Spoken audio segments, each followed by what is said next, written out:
তো আমরা এখন দুই ভাই আছি, আমি আর আবুজার ভাই। হ্যাঁ, এটা হচ্ছে মিঠামইনের রাস্তা, আর রাস্তাটা অনেক জোস দেখাচ্ছি আপনাদেরকে। যাওয়ার ফুটেজ করবো না, গোপ্রোতে ব্যাটারি নামে গেছে এবং চার্জও শেষের দিকে। তো আমরা দুই ভাই যাচ্ছি। ভাই কেমন লাগতেছে? আলহামদুলিল্লাহ ভালো ভাই। সারাদিন তো সার্থক সার্থক না? ইনশাআল্লাহ।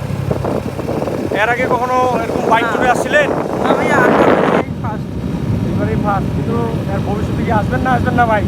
যে ইনশাআল্লাহ। রোদ বৃষ্টি ভাঙা রাস্তা, হ্যাঁ, আল্লাহ বাঁচায় রাখলে আবার আসবো। জীবনের ঝুঁকি সব কিছু মিলাই তো আমরা মনে করেন আলহামদুলিল্লাহ এখন পর্যন্ত ভালো আছি। তো এই সেই রাস্তা, এই রাস্তা মনে করেন হাওরের মাঝখান দিয়ে চলে গেছে। তো সবাই দোয়া করবেন আমাদের জন্য।